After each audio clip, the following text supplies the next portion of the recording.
La historia importa.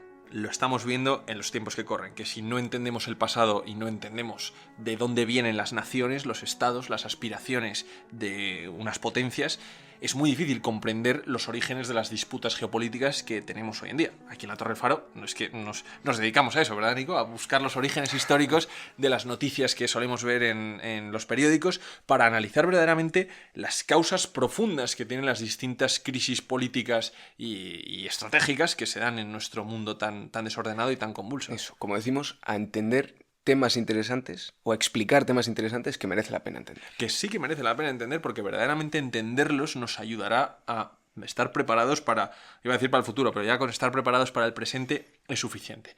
Hemos hablado aquí muchas veces de la guerra de Ucrania, de las ambiciones imperialistas de Vladimir Putin, de la historia del imperio ruso y de las motivaciones que puede haber detrás de la expansión rusa en Europa Oriental, y precisamente porque es importante contenerla, porque verdaderamente la historia nos enseña que estamos ante un imperio voraz y expansivo.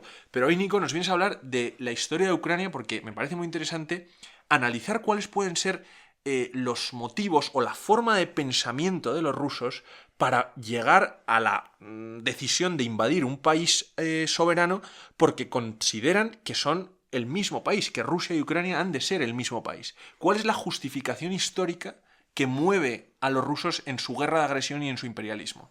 Y es que esta justificación histórica está intrínsecamente relacionada con todo el proceso de paz que se está dando estos meses.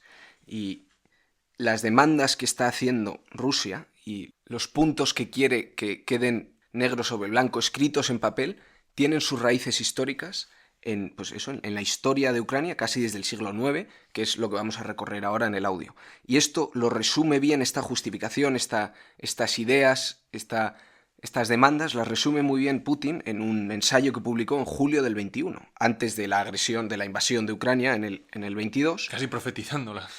Casi avisándola, dice o publica un ensayo que se titula Sobre la unidad histórica de rusos y ucranianos. Y en este ensayo, Putin expone las razones históricas que, según él, justifican y defienden el hecho de que Rusia y Ucrania son un mismo ente histórico. Y a lo largo de las páginas, son no sé si casi 2 decenas de páginas, recorre la historia de la región con afirmaciones ciertamente dudosas y descripción de los hechos que está sesgada a su favor. Nosotros ahora queremos recorrer esta historia de Ucrania puntualizando los hechos en los que son las claves del conflicto y las claves de cómo unos lo entienden y cómo otros lo interpretan. O sea, verdaderamente lo que vamos a hacer es diseccionar el nacionalismo histórico y el revisionismo histórico de Putin, que al final no deja de ser algo que han utilizado muchos dictadores a lo largo de la historia, que es una manipulación o una interpretación sesgada del pasado para justificar las acciones de sus países en el presente, de sus regímenes en el presente. Hemos visto cómo hacía eso Xi Jinping con la línea de los 9 puntos en China, eso en hacía, Ruanda, eso, con en el Congo Ruanda, lo hemos visto. Lo hacía Hitler también para legitimar la superioridad de los arios, y ahora Rusia para legitimar la expansión sobre Ucrania.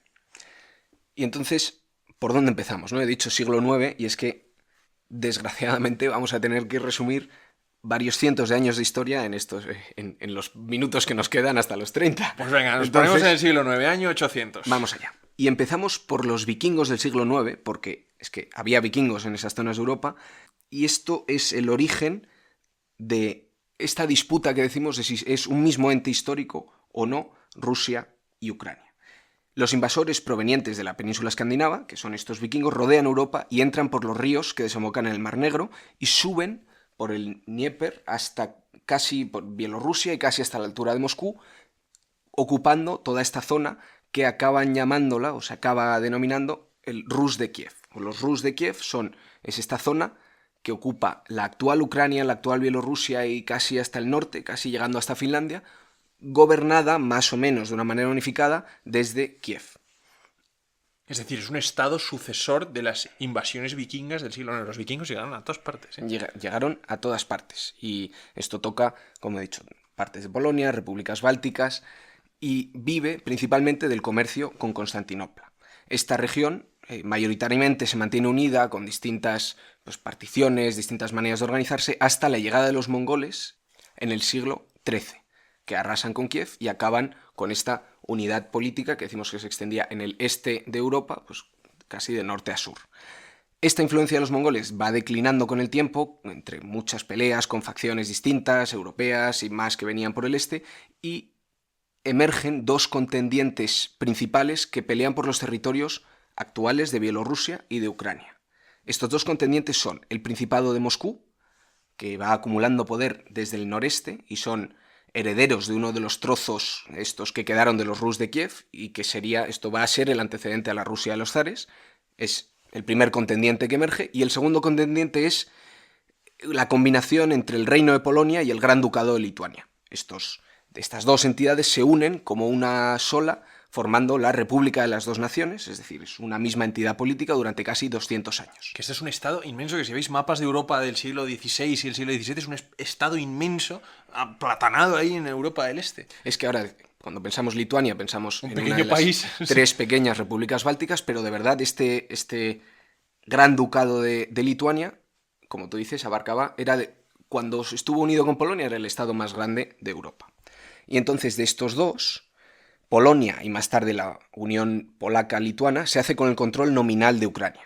Sin embargo, los habitantes de estas regiones fronterizas, los que se llamaban cosacos, no estaban de acuerdo con el modelo de gobierno ni con las condiciones económicas impuestas desde primero Cracovia y luego Varsovia, que gobernaban esta República de las Dos Naciones, y se rebelan creando el llamado Hetmanato cosaco en 1649. Esto es un estado que buscaba ser independiente, pero estaba continuamente sujeto a presiones de Moscú, que luego sería la Rusia de los zares, y de Polonia, Lituania por el otro lado. Todos peleando por este control del nuevo Hetmanato cosaco que nace en 1649. Y esta es la primera clave del debate histórico.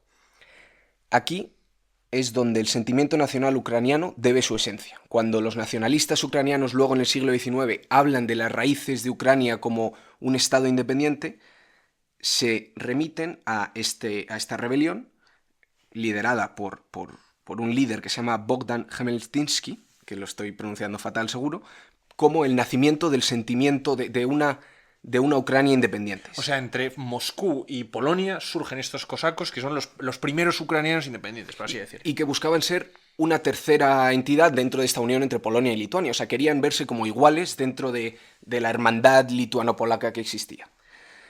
Y los rusos lo que dicen es que no es este momento donde nace Ucrania, o los rusos, o la justificación de Putin, sino que viene de los Rus de Kiev, de estos vikingos que se asentaron en todo el este de Europa. O sea, unos quieren poner el principio de la historia en el siglo IX y otros quieren poner el principio de la historia en el siglo XVII. Y luego habrá varios puntos más de discusión, pero este es el primer momento de tensión o de interpretación distinta de la historia. Y fijaos cuánto atrás nos tenemos que remontar. Como decimos, el líder militar de esta rebelión, el cosaco Bogdan, no voy a decir el apellido otra vez, consigue que este hetmanato emerja como una entidad, eso es, pseudoautónoma dentro de Polonia-Lituania, de la mancomunidad polaco-lituana. Incluso, lo que decía antes, se busca que se le reconozca como el tercer estado en esta unión. Sin embargo, los polacos siguen pidiendo más derechos o más control sobre este hetmanato, y se ve forzado a pedir el apoyo militar del zar de Rusia.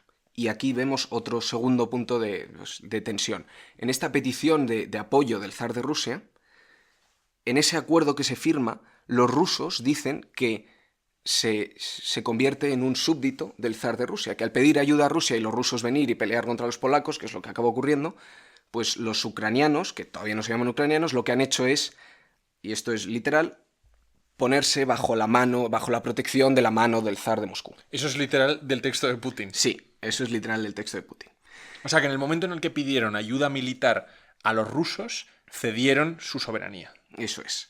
Y esto lo justifican por una carta dando gracias que hace Bogdan al zar Alexei. Eso, por tomar al resto del pueblo ruso que estaba en esa zona bajo el amparo, bajo la mano derecha del zar. Entonces los zares y la Unión de Polonia-Lituania pelean por el control de estas tierras, que se distribuyen en un momento dado, se hace un acuerdo y se distribuyen a lo largo del río Dnieper, para un lado para Rusia, para el otro lado para Polonia-Lituania. Aquí Putin de nuevo justifica que todos los que cayeron bajo el lado de Rusia, que vivieron felices y estaban contentos con el gobierno de los zares. Sin embargo, hay alzamientos contra el propio poder ruso y toman el bando de enemigos de Rusia en algunas guerras, en una guerra también por el norte, en Escandinavia, que hubo. O sea, no es tan claro como lo hace Putin ver en su ensayo. y como lo justifican los rusos. Finalmente, y simplificando muchísimo, Polonia-Lituania acaba cayendo como consecuencia de intervenciones pues, de Rusia, de Austria, de Prusia, y Rusia acaba anexionando casi la totalidad de la Ucrania actual, excepto la parte oeste que cayó bajo el control del Imperio Austrohúngaro. Esto es lo que conocemos ahora como se conocía como la zona de Galicia. Y así No llegamos, la Galicia de España, sino no la, la Galicia la de Galicia España. austríaca. Y así llegamos hasta el siglo XIX. Que nos acabamos de ventilar, pues eso, 10 siglos de historia, entendiendo esta justificación o este argumento que hace Putin sobre por qué son un mismo pueblo los rusos y los ucranianos. Y esa es la esencia que deberíamos destilar de este primer capítulo muy resumido de la historia ucraniana, que es que ambos bandos se ven justificados con argumentos pues, históricos o utilizan la historia para justificar los argumentos Bueno, pero imperialistas como actuales. todas las naciones del mundo buscan en la historia su origen y su ascendencia para también encontrar su destino. Y es una consecuencia directa lo que ocurre aquí de los rápidos cambios, o sea, líneas borrosas históricas de la cantidad de cambios rápidos que ocurrieron durante estos siglos en Europa Oriental. Y es que la geografía del terreno invita a ello. Y abrid un mapa, como siempre. Y Vamos a cambiarle el nombre al podcast, ¿eh, Nico? Va a ser Abrid abrid un mapa. Abrid Google Maps y ponedlo en modo terreno, que esto he estado yo curioseando. Y fijaos, primero en las fronteras de Europa Occidental, como casi siempre están apoyadas o delimitadas pues, por accidentes del terreno. Los Pirineos, los Alpes, el Rin, en la parte sur de la frontera franco-alemana, el río Oder entre Alemania y Polonia. Y fijaos en los puntos verdes oscuros, están todos en la izquierda del mapa de Europa. Y ahora, si miráis a la derecha, Polonia, Bielorrusia, Ucrania, Rusia, veis verde claro. Y dice, sin montañas hasta los Urales. Y muy pocos ríos. Y es que esto lo que hace es que se desdibujen todas las fronteras. No hay un sitio donde digas hasta aquí tu país y a partir de aquí el mío. Esto invita a los grandes conflictos y a la sangría que vendría ahora en el siglo XX, que es este segundo capítulo en el que entramos ahora. Porque durante el siglo XIX, a finales del XIX, es cuando empiezan a emerger los movimientos nacionalistas en Europa. Y Ucrania no es la excepción. Se consideraban como un pueblo dividido en dos y gobernado, por una parte, por el Imperio Austrohúngaro y otra parte por los zares de Moscú. Y tras el asesinato de uno de estos zares, el gobierno de Moscú se vuelve mucho más represivo contra nuevas ideas y muchos intelectuales empiezan a huir de la zona centro y este, que era lo que controlaban los zares rusos, hacia la ciudad de Leópolis o Lviv, que esto es lo que está en la región que decíamos de Galicia. Que era control austrohúngaro. Gobernada desde Viena, eso es. Y desde ahí empieza a desarrollarse y a crecer la idea nacionalista ucraniana y casi llegamos hasta la Primera Guerra Mundial, en 1914, que enfrenta a los imperios centrales, Alemania, Austria-Hungría y Turquía, contra Reino Unido, Francia y Rusia. Rusia de los zares todavía no ha ocurrido la revolución. Luego entran Italia y Estados Unidos en el conflicto, pero bueno. No nos interesan para este caso, No. pero creo que donde vamos a centrarnos es en Galicia, ¿no? Y es que para Ucrania lo grave es que la guerra mundial no acaba cuando acaba para el resto de Europa. Para el resto de Europa acaba en el 1918. Sin embargo, Ucrania se ve sumida en el seno de la guerra civil rusa. La guerra civil rusa, esto ya lo explicamos en un podcast en mayo histórico el año pasado. Es verdad. Y ahora resulta ser otra vez un mayo histórico. Que los bolcheviques, bueno, hay un montón de revoluciones que no conviene hablar ahora porque nos extenderíamos demasiado, pero lo que ocurre es que los ucranianos pasan por un periodo de conflictos continuo y hay muchos bandos peleando por el control de Ucrania. Vienen los polacos, vienen los rusos de un bando, los rusos de otro, los bolcheviques. Acaba surgiendo aquí la República del Pueblo Ucraniano, que luego lo toman por la fuerza los soviéticos rusos. Pero es la primera vez que Ucrania se constituye como un estado independiente, ¿no? En el seno de la guerra civil rusa. Y no es hasta 1922 cuando entra a formar parte como una de las 4 repúblicas fundadoras de la Unión Soviética, que llegarían a ser 15 repúblicas. Y es importante este detalle. Son repúblicas independientes como parte de la Unión de Repúblicas Soviéticas. Que era un estado confederal. Y esto es un comienzo de Ucrania ya con más como lo conocemos actualmente, escrito en sangre de la Primera Guerra Mundial, sangre de la Guerra Civil, y que continúa Stalin mediante una hambruna provocada en Ucrania. Al principio sí que promovió el sentimiento nacionalista ucraniano, pero luego quiso acabar con ello, provocando una hambruna, el Holodomor, que se llama, que significa literalmente matar mediante el hambre, y que surge como consecuencia de la colectivización de las tierras.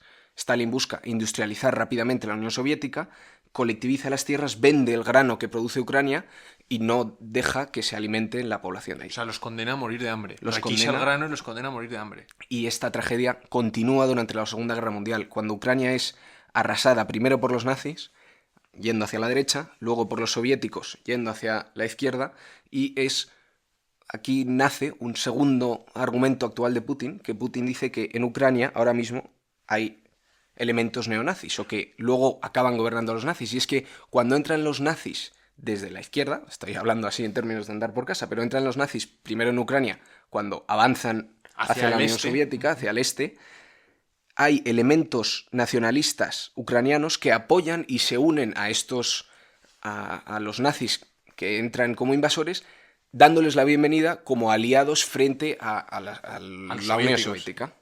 Y este argumento lo utiliza Putin en su carta y actualmente en el día a día. Bueno, es que Putin habló de desnazificar Ucrania cuando legitimaba la invasión al principio. Estos son los liderados por Stefan Bandera y continuamente. Y en Crimea también, hablando sobre Crimea, habla de este Stefan Bandera o de los banderistas.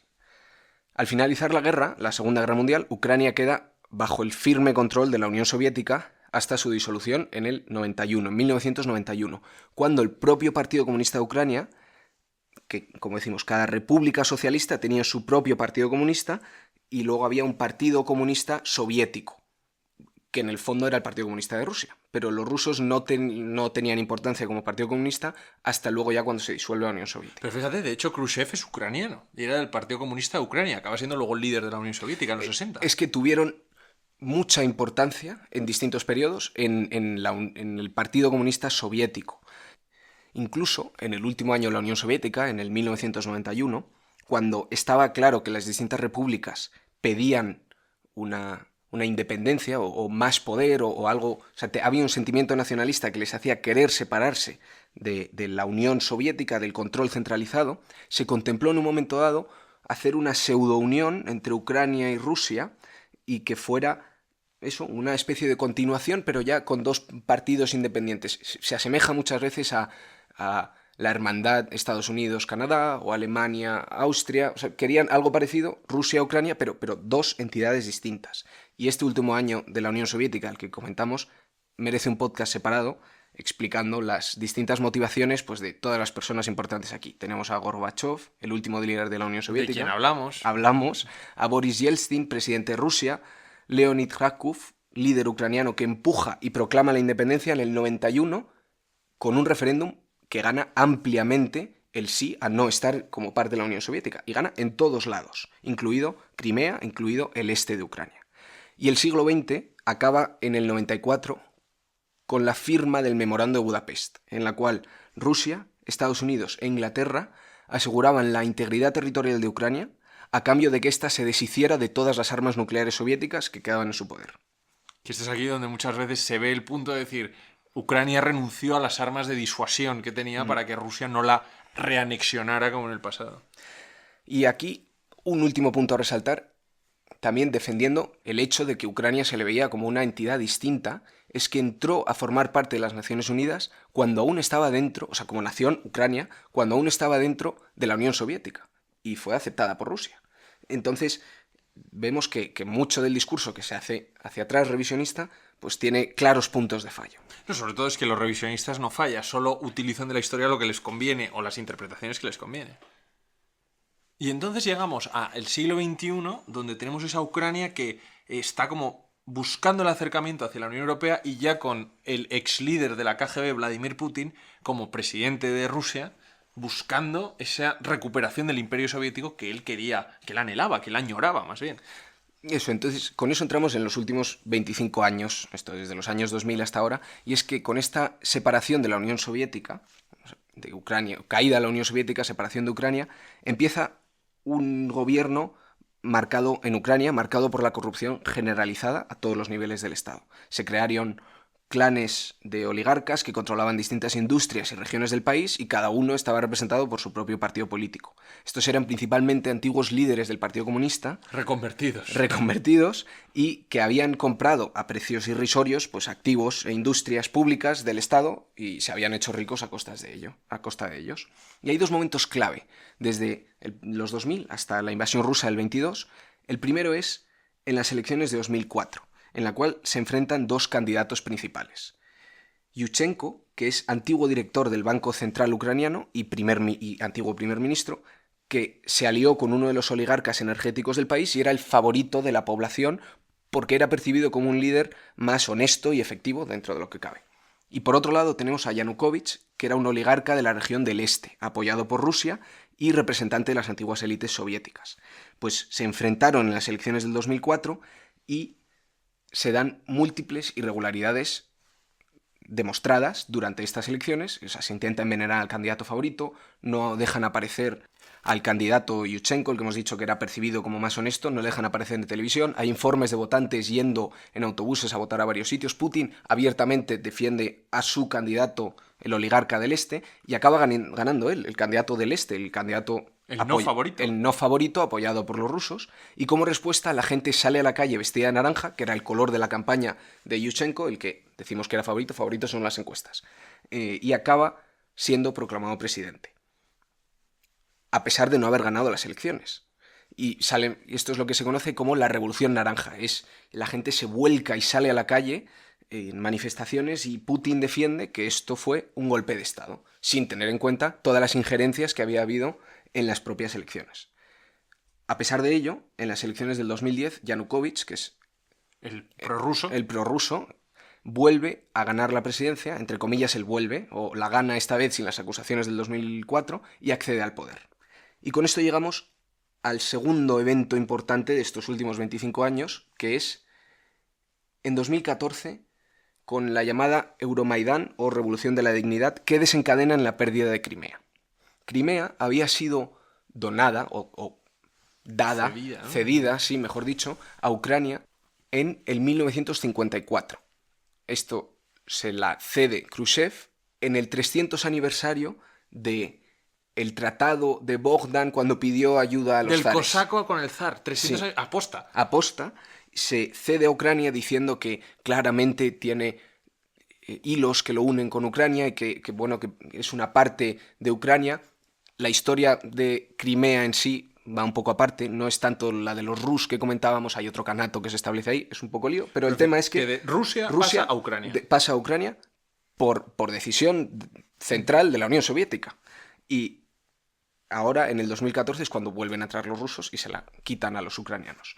Bueno, lo que ocurre en el 2014 es que desde que Yanukovych, que decimos que ganó la presidencia en el 2010, este oligarca del Este apoyado por los rusos, desde que gana las elecciones en el 10, tanto la Unión Soviética como Rusia le presionaban para que firmara, tanto la Unión Europea como Rusia, que ya me lío con los nombres, presionaban a Ucrania para que firmara un acuerdo comercial con uno y otro lado. Bruselas buscaba un acuerdo de comercio que unificara, junto con la Unión Europea, y Rusia buscaba que Ucrania se uniera a una unión aduanera de comercio común con Rusia, Bielorrusia y Kazajstán. Yanukovych retrasa la firma con la Unión Europea y un periodista por Facebook pues dice, hasta aquí hemos llegado, se acaba cabreando y dice, ¿quién está dispuesto a venir al Maidán, que es la plaza central de Kiev, hoy por la noche? Y así empieza, en noviembre del 2013, va un grupo de estudiantes. Al día siguiente, como ya era fin de semana o como era domingo, va mucha más gente. Y va haciéndose una especie de bola de nieve. Estamos en noviembre, diciembre, semana a semana se convierte en una manifestación constante y acaban yendo más de 1 millón de personas los fines de semana hasta que en enero el gobierno responde disparando contra los manifestantes. El gobierno de Yanukovych, que tenía en mente las protestas de 2004, la de la Revolución Naranja, que se le fueron de las manos, y entonces dice, esta vez ya no dudo. Esta vez no dudo, no se me dan de las manos, disparan contra los manifestantes y lo único que hace es agrandar el problema y acaba teniendo que huir a Rusia. Donde sigue hoy, por cierto. Y el 27 de febrero, Rusia toma Crimea y empieza a apoyar a los insurgentes en el Donbass. Esta toma de Crimea, se hace justo al acabar las Olimpiadas de Invierno en Sochi y oficialmente no la toman los rusos, luego ya sí que se reconoce que sí, pero lo que ocurre es que empiezan a aparecer soldados sin insignias y empiezan a tomar los edificios importantes de Crimea. Manipulan un referéndum y acaban diciendo que Crimea quiere unirse voluntariamente a Rusia. Bueno, esto no lo reconoce Ucrania y no lo reconoce el resto del mundo, y así hemos seguido hasta hoy. Y empieza a meter elementos paramilitares, esto sí que lo hemos explicado a veces cuando hablamos del grupo Wagner, en el este de Ucrania. Es que, de hecho, durante el principio de la guerra, cuando Zelensky hablaba de la recuperación total del territorio ucraniano invadido, también incluía la península de Crimea, arrebatada desde el 2014. Y el 4 de marzo de ese año, Putin habló públicamente, defendiendo que desde la revolución en Ucrania, desde que echaron al presidente apoyado por los rusos, el pacto que habían firmado con de las bombas atómicas... El memorándum de Budapest. El memorándum de Budapest, que ya no era válido porque no era el mismo Estado, había cambiado el gobierno de una manera ilegítima. Entonces que eso ya no era... Y Rusia no se iba a ver sujeta a eso. Y con eso casi llegamos a hoy en día. Aquí ya tenemos todas las piezas en orden para lo que es la guerra del 2022. En el 19, Zelensky gana las elecciones, prometiendo luchar contra la corrupción y acabar con la guerra soterrada en el este de Ucrania, porque aunque se firmaron los acuerdos de Minsk llamados, que trataban de que Ucrania volviera a recuperar sus fronteras originales, eso nunca acabó pasando de verdad, y Zelensky gana con esta idea. Y en febrero, el 24 de febrero del 22, las columnas rusas entran en el país, por el norte y por el este, y se inicia la carrera hacia Kiev. Y esto ya lo conocemos más cercano. En el 22, gran avance de Rusia. En el 23 se intenta un contraataque por parte de los ucranianos, que es un fracaso. Y el año 24, caracterizado por la vuelta a las trincheras. Y el año 25, con Trump dando una patada al tablero, con la posible paz justa, injusta, equilibrada, desequilibrada, eso está todavía por ver. Y es que con estos 3 capítulos de la historia que hemos hecho, pues hasta el siglo XX, luego durante el siglo XX y estos últimos 25 años, se entienden, no digo que los compartamos, sino que sabemos de dónde vienen los argumentos clave que utiliza Putin. El primero es que Rusia, Ucrania y Bielorrusia son descendientes comunes de los antiguos Rus. El segundo es que la Ucrania moderna es enteramente un producto de la era soviética y está constituida por las tierras de la Rusia imperial, que controlaba pues, hasta justo antes de la Primera Guerra Mundial, o casi durante la Primera Guerra Mundial. Y finalmente, esto se ve en los eventos de estos últimos 25 años que hemos comentado, lo que defiende Putin de que en Rusia se está orquestando a propósito un cambio de la identidad de la población mediante la asimilación forzosa de ideas occidentales. Y es que, un ejemplo, con la revolución del Maidán, cuando consiguen echar a Yanukovych, que tiene que huir a Rusia, y luego entran los rusos en Crimea, el parlamento que se establece hace que el ruso deje de ser un idioma oficial en Ucrania. Luego revierte la decisión, pero esto lo utiliza Putin pues como un ejemplo de nos están aquí cambiando a la población ucraniana para que se occidentalice. Bueno, y eso él también piensa que está sucediendo dentro de Rusia a través de agentes extranjeros, ¿no? Pero al final, claro, la utilización de la historia no es otra cosa que para legitimar la propaganda, porque al final, ¿cuál es el verdadero motivo por el que Putin entra en Ucrania? Sí, porque tiene él una aspiración histórica de imperialismo, de recuperar un territorio que cree que le pertenece, pero también porque el régimen de Putin se sustenta en eso, ¿no? Porque la contestación interna dentro del régimen de Putin también se salda llevando a cabo misiones como la de la guerra de Ucrania.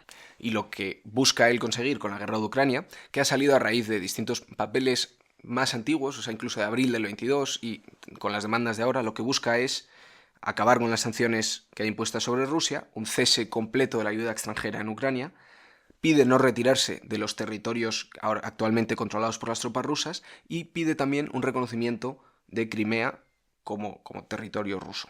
Cosa que, como decíamos antes, no se ha hecho. De facto todo viene porque lo que no quiere Putin es que un Estado que ha estado en la órbita de Rusia, de una manera o de otra, se acercara a la Unión Europea, como era lo que estaba sucediendo en el 2014 cuando echaron a su cliente. O sea, él lo que quería convertir a Ucrania es básicamente en lo que es hoy Bielorrusia, que es un Estado títere del Kremlin.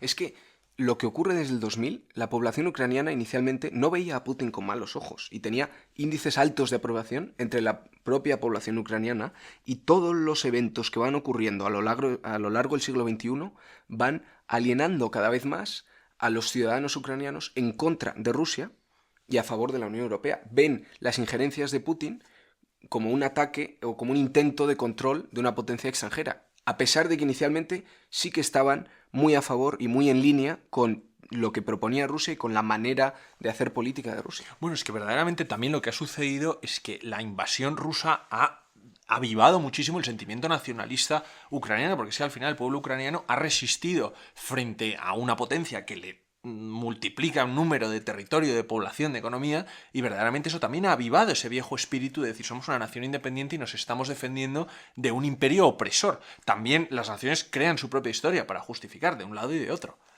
Pues veremos qué pasa, porque inicialmente Trump parecía estar más de acuerdo con Rusia, pero en las últimas semanas ya ha hecho varios comunicados contra Putin. Dice que ha sido el milagro del Papa Francisco, que como se han visto en el Vaticano, pero verdaderamente Trump es tan errático que un día puede parecer una cosa y al día un siguiente la la otra. contraria. Lo que es muy interesante para finalizar, en base a cualquier conversaciones de paz, es estar pendiente de la ciudad de Odessa, porque Odessa, que es una salida al Mar Negro que tiene Ucrania, es una ciudad portuaria, los rusos viven obsesionados con Odessa por el hecho de que es una ciudad de fundación rusa. Que esto es muy interesante. No es una ciudad de fundación ucraniana, sino de fundación rusa, con una historia muy complicada, con un arquitecto español, de fondo, en el siglo XVIII. Pero eso es lo que les obsesiona también. O sea, también hay una parte cultural, histórica, a la que los rusos no van a renunciar. Pues nada, veremos hasta dónde llevan las conversaciones de paz y si ocurre un acuerdo de paz, esperemos que sí, lo explicaremos aquí, desde luego. Desde luego, lo que siempre hay que hacer es mirar la historia, para entender el futuro y el presente. Te veo la semana que viene, Nico. Con un tema nuevo.